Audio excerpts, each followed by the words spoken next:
Hello and welcome to our second video of our final project for CSC 106. So basically what we did for our final project is we made a parody game of the famous game that used to be out on iPhone and Android called Flappy Bird.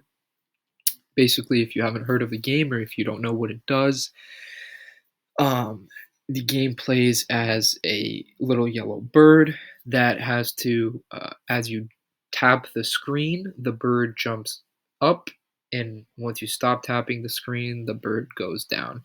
And basically, you want to tap the screen and let go to control the bird and have it navigate through pipes that are spawning in and coming at you. Basically, there's a little hole in between each bottom and top pipe, and you want to navigate the bird through the hole. If you hit the pipe, you die. Um, and basically, the point of the game is to go on as long as possible or as long as you can without dying. So, for our game, that's exactly what we did. And we, instead of using a bird, we made use of our Bitmoji, since one of the things for the assignment was we had to use both Bitmojis from each partner.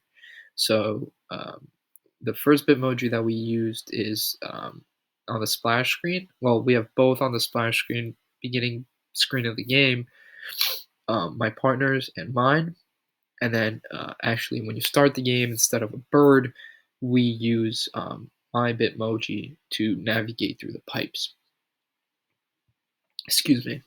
So for this assignment, basically the goal was we have to scroll through the code, explain how it works, have to explain all parts of the code with particular emphasis on loops, arrays, conditional objects, and the overall algorithm of the code. So I will start off first explaining the code, and then I'll just showcase a really quick, like 5 seconds of the game actually going through. I already did that in the execution, but I'll explain it and just actually play the game for a few seconds just to show it all again. So for the first function that we have is actually the Bitmoji to draw my partner's, the code to draw my partner's Bitmoji. We have that all in here. Obviously the hair, right, hair, skin tone, all that stuff to draw the Bitmoji. And then we have the second function to draw my Bitmoji. It's pretty much all the same thing. We have my face, the left ear, right ear, the neck, the shirt, the hair, the eyes, nose, mouth, and then the initials. And then here's where we start. So this is the first piece of code here. This is actually the variable for the pipes, the game playing, and the scene. So the next part of the code that we have is actually, so one of the things that was a requirement for the project was it has to include a button class, con button class. It is a requirement for the final, and con button object class, it has to be somewhere in the program, and as you can see here, this is where ours is.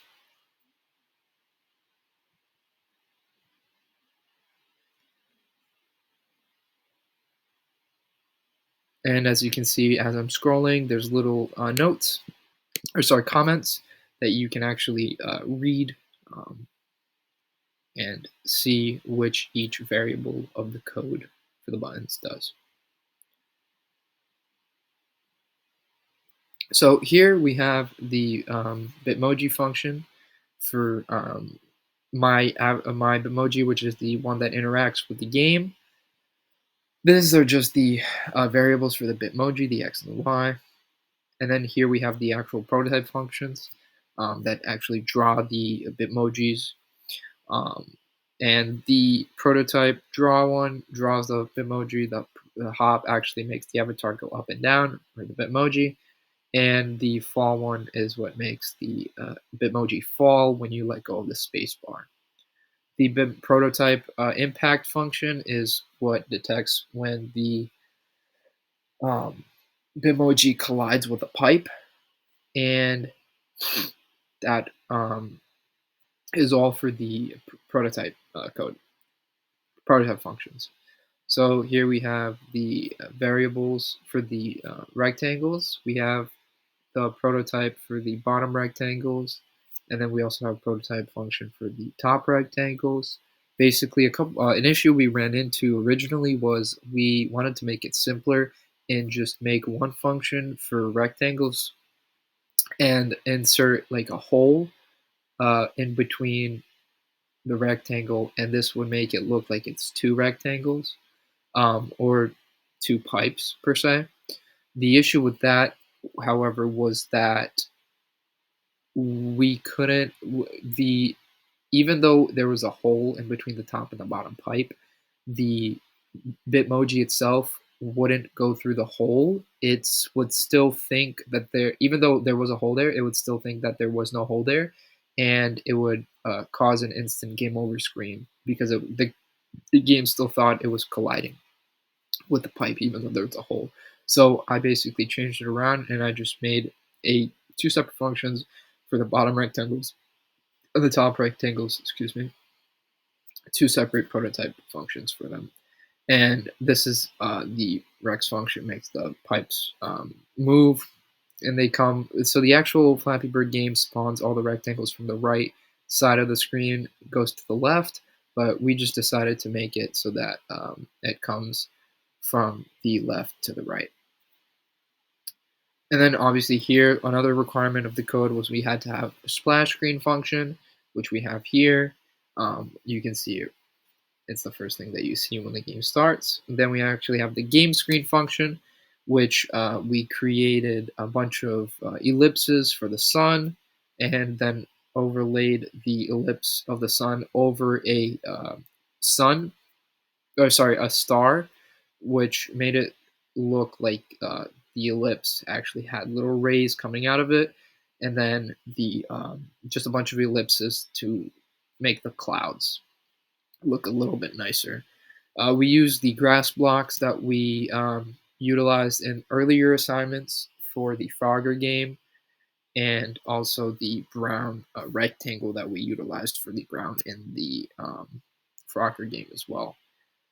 This is our if function that the game keeps going until the Bitmoji, if the Bitmoji hits a pipe, and this is the impact, has the impact, it will bring up the game over screen if the Bitmoji is, or the loop is broken with the Bitmoji if it hits the pipe.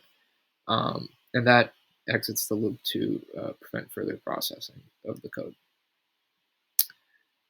So here is actually the if function for the spacebar. Here's the pause button that we utilize to pause the game, and that just that is the Bitmoji. It draws the Bitmoji. Here we have the actual end game screen, which I will also show. That is the text that you receive when the game ends. Actually, oops. And here's the draw function that will bring up the three screens: the beginning scene, game scene, and end scene. And then finally, here's the mouse click function. So the buttons in the beginning and the game scenes can be clicked on. So here, I'll do a quick little demonstration of the game. When we click begin, and we can see, so there's a sun, a cloud we drew with the ellipse, and then all the pipes and the Bitmoji going up and down. And obviously, once you collide, instant game over. So thank you for watching. That is all.